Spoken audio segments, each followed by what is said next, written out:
फिर से एक बार उसके चरणों के सम्मुख आने के लिए सहायता किया, मदद किया।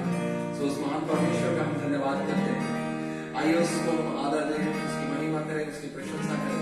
हम कुछ गीतों को गाएं और उसका हम धन्यवाद करें, क्योंकि वो राजाओं का राजा है, वो प्रभुओं का प्रभु है, वो हमारा जीवन देने वाला परमेश्वर है, वो हम सबको नया दिन दिखाने वाला और हम सबकी सुधि देने वाला परमेश्वर है। हालेलुया। सो हम उसका धन्यवाद करें, निरंतर उसको महिमा दें, उसकी स्तुति करें, उसकी प्रशंसा करें। तो आइए हम लोग इस गीत को गाएंगे, दुनिया के पानी से मिटता नहीं मेरा ये प्यास। सचमुच में जब यीशु मसीह ने उस सामरी स्त्री से कहा कि यदि तू जानती कि तू जो तुझसे जल मांग रहा है वो कौन है, तो तू मुझसे वो जीवन का जल मांगती और मैं देता, वो फिर तू कभी प्यासा नहीं होती। तो सचमुच में यीशु मसीह के पास वो जीवन का जल है।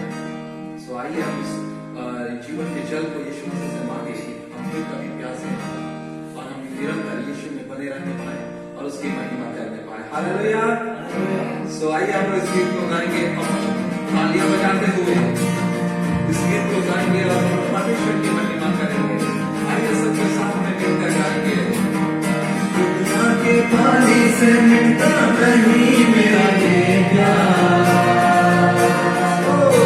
दुनिया के पानी से मिटता नहीं मेरा ये प्यार। ओ यीशु, ओ यीशु, मुझे यीशु चाहिए, मुझे यीशु चाहिए, मुझे यीशु चाहिए, मुझे यीशु चाहिए। ला ला ला ला ला ला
अपने करने पाए, हम अपने दिल में करने पाए कि वो हमारा यीशु मसीह है, वो हमारा राजा है, वो जीवित परमेश्वर है। सो हम उसके बिना कुछ भी नहीं है। सो आइए हम उसको हम आदर दें, उसकी महिमा करें। आइए हम अपनी आंखों को बंद करें, उस महान परमेश्वर को हम आदर दें, दिल से हम उसे पुकारें। Hallelujah, thank you lord Jesus, we glorify your name, we bless your holy name, my God. Hallelujah, thank you Jesus. वो हमसे अति प्रेम करने वाला प्रेमी परमेश्वर है। उसने हमसे ऐसा प्रेम किया कि अपने इकलौते पुत्र को इस संसार में दे दिया कि हम सब नाश ना हो परंतु अनंत जीवन पाए। सो आइए उस महान परमेश्वर को हम धन्यवाद दें दिल से और हम कहने पाए कि प्यार से तूने प्यार किया,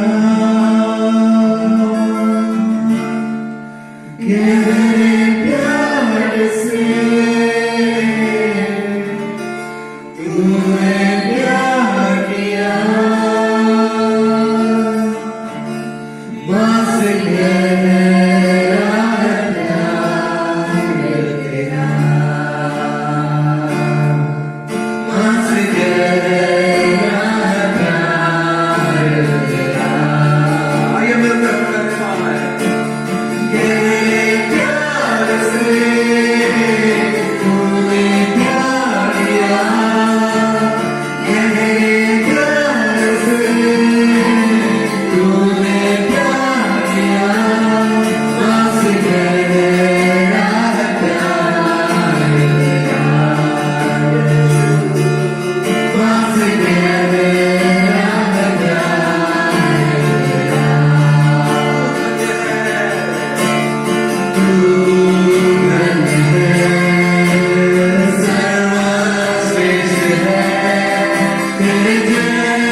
परमेश्वर है, तू जीवित खुदा है मेरे राजा।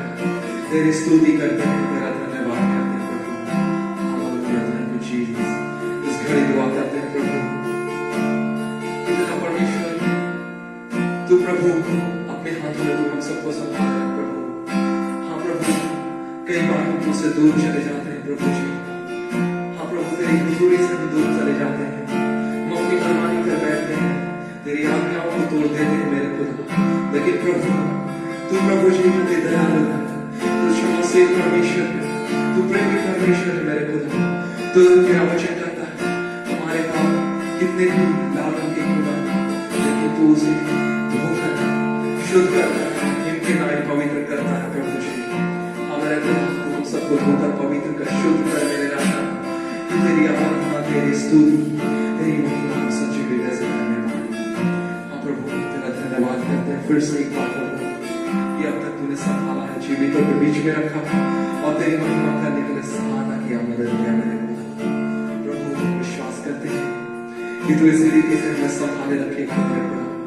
हर महामारी से, हर बीमारी से, हर शैतान की छाव से तू हमें बचाए रखेगा मेरे खुदा, क्योंकि तूने हमसे वादा को किया प्रभु।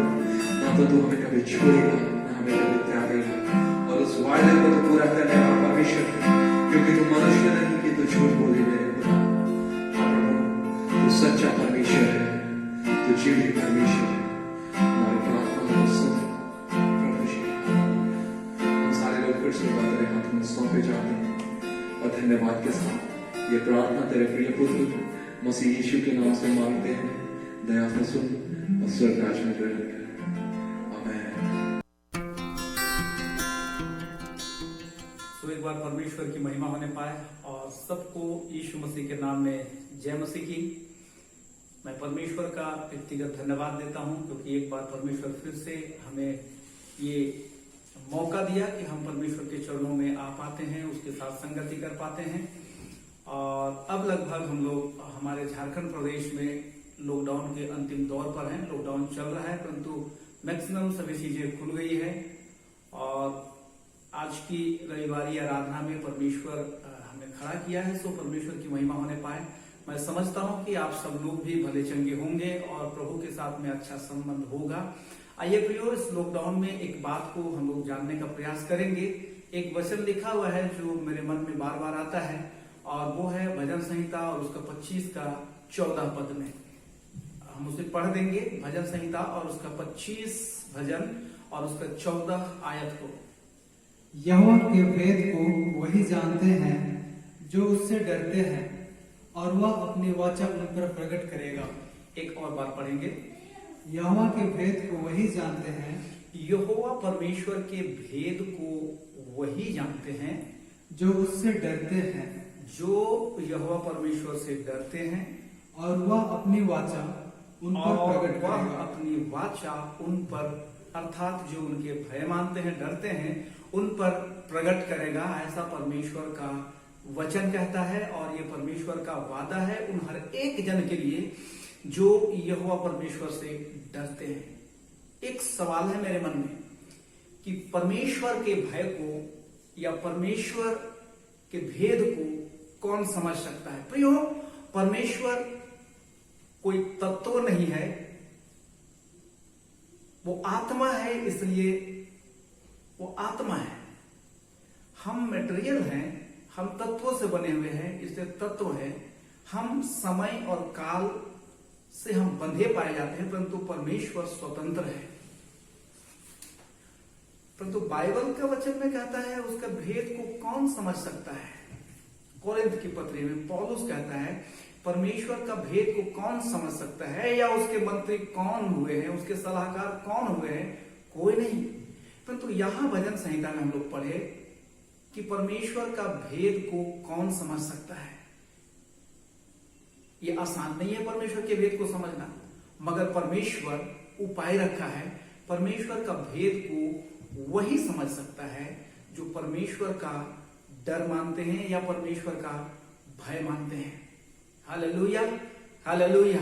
सो प्रभु के नाम की महिमा और स्तुति होने पाए। आइए आज हम परमेश्वर की भेद को समझने के लिए हम परमेश्वर के भय को माने। और जो कोई परमेश्वर का भय मानते हैं उनके लिए परमेश्वर का खजाना सुरक्षित है। नीति वचन की पुस्तक और उसका पहला अध्याय का 7 पद में एक और बात कहा गया है, हम उसे भी पढ़ देंगे 1 का 7 को। यहोवा का भय मानना बुद्धि का मूल है। यहां पर कहता है यहोवा परमेश्वर का भय मानना बुद्धि का मूल है। बुद्धि और शिक्षा को मूढ़ी लोग तुच्छ जानते हैं। बुद्धि को और शिक्षा को मूर्ख लोग ही या मूढ़ लोग तुच्छ जानते हैं। यहां किस बात के लिए ऐसा इशारा किया गया है? या परमेश्वर के बुद्धि को और उसकी शिक्षा को मूढ़ लोग ही तुच्छ जानते हैं, ये कौन सी शिक्षा की बात कहता है? या परमेश्वर का भय मानना बुद्धि का मूल है, आरंभ है, ऐसा कहता है। तो परमेश्वर का भय मानना बुद्धि का आरंभ है। ये किस चीज का बुद्धि? क्या ये राजनीति का बुद्धि के विषय में कहता है, या तो उपलब्धि के विषय में कहता है, या तो और कोई बुद्धि या शास्त्रों को जानने के विषय में बुद्धि को बोलता है, या कैसे शासन किया? चूंकि ये सुलेमान के विषय में है, एक प्रतापी राजा था, सामर्थी राजा था, और क्या उसको शासन कुशलता के बुद्धि की बात बोलता है? किस विषय में बोलता है? किस बुद्धि के विषय में बोलता है? नहीं, ये आत्मतत्व परमेश्वर को समझने के विषय में कहता है। परमेश्वर जैसा है उसको, उसकी इच्छा को, उसके गुणों को हम वैसे ही समझ पाए, इस बुद्धि के विषय में यहां पर कहता है जो परमेश्वर का भय मानते हैं उनके लिए बुद्धि का यहां से शुरुआत है। ये तो आरंभ मात्र है मेरे प्रियो, ये आरंभ केवल है, शुरुआत केवल है। और यहां पर अगर हमारा परमेश्वर का भय मानना हमारा बुद्धि का आरंभ है, तो इसके आगे आगे बहुत तेरे आशीष हैं जिसको हमारी आंख देखी नहीं, हमारे कानों ने सुना नहीं, इवन हमारे चित्त में चढ़ा नहीं।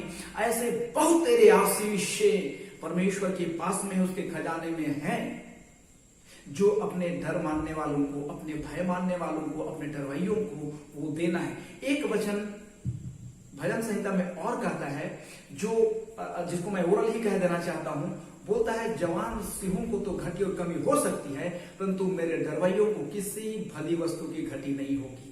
ये हमारा यहोवा परमेश्वर का वादा है, और ये वादा मेरे लिए भी है और जितने श्रोतागण है हर एक के लिए है। इस संडे हम लोग इस वचन के साथ संगति कर रहे हैं कि यहोवा का भय मानना बुद्धि का आरंभ है, शुरुआत है।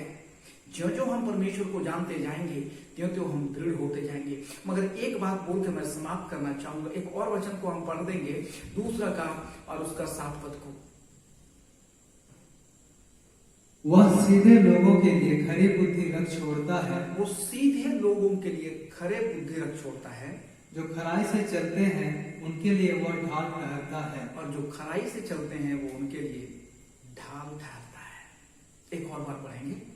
वह सीधे लोगों के लिए खरी बुद्धि रख छोड़ता है। वो सीधे लोगों के लिए खरा बुद्धि रख छोड़ता है। सीधा लोगों के लिए अर्थात परमेश्वर का भय मानने वाले लोगों के लिए खरा बुद्धि को, एकदम शुद्ध बुद्धि को रख छोड़ता है। और जो खराई से चलते हैं, और जो खराई से अर्थात परमेश्वर के आदेशानुसार, वो इसके भय में या तो परमेश्वर के इच्छानुसार चलते हैं, आज्ञाओं के अनुसार चलते हैं, उनके लिए वह ढाल ठहरता है। उनके लिए सुरक्षा का ढाल ठहरता है। Hallelujah, hallelujah.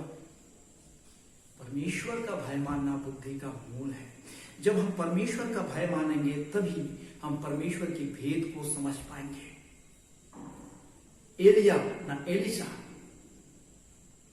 का सेवक जब अहाब राजा के भय से पहाड़ियों पर जाके छिप गया था और राजा का सेना उसे घेर लिया, तब उसका नौकर या दास भय के कारण भयभीत हो गया।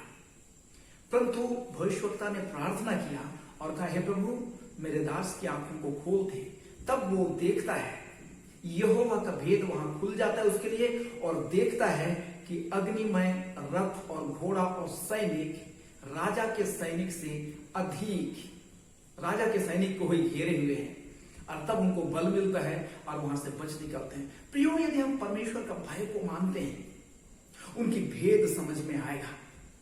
और ये तो शुरुआत है, आगे बड़ी बड़ी बातों को यिर्मयाह कहता है 17 में बोलता है, तू मुझसे प्रार्थना कर, मेरे समझ घुटना टेक, मेरे भय की उपस्थिति में आ, और मैं बड़ी बड़ी बातों को बताऊंगा जिसको तू अभी समझता भी नहीं है, सुना भी नहीं है, और इवन चित्त में भी नहीं चढ़ा है। सो परमेश्वर की महिमा होने पाए। लेकिन एक बात मैं कहना चाहूंगा, परमेश्वर का भय हमारे जीवन में तब तक नहीं आएगा जब तक हम परमेश्वर से उचित संबंध ना जोड़े। अब परमेश्वर से संबंध तब तक नहीं जुड़ पाएगा जब तक परमेश्वर हमारे हृदय में स्थापित नहीं हो जाता है। कई बार हम मुख से परमेश्वर को विश्वास करते हैं, दिमाग से परमेश्वर को विश्वास करते हैं, मगर दिल से विश्वास नहीं करते हैं। दिल से विश्वास करते हैं तो परमेश्वर के हर एक शब्दों को हूबहू पालन करना होगा।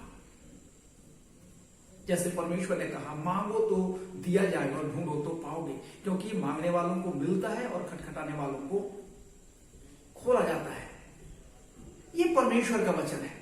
हम कई बार इसको स्मरण कर लेते हैं, और लेकिन दिमाग से कर लेते हैं, व्यवहार में नहीं उतर पाता है, दिल में नहीं हो पाता है, और वचन के प्रति हमारा विश्वास टूट जाता है।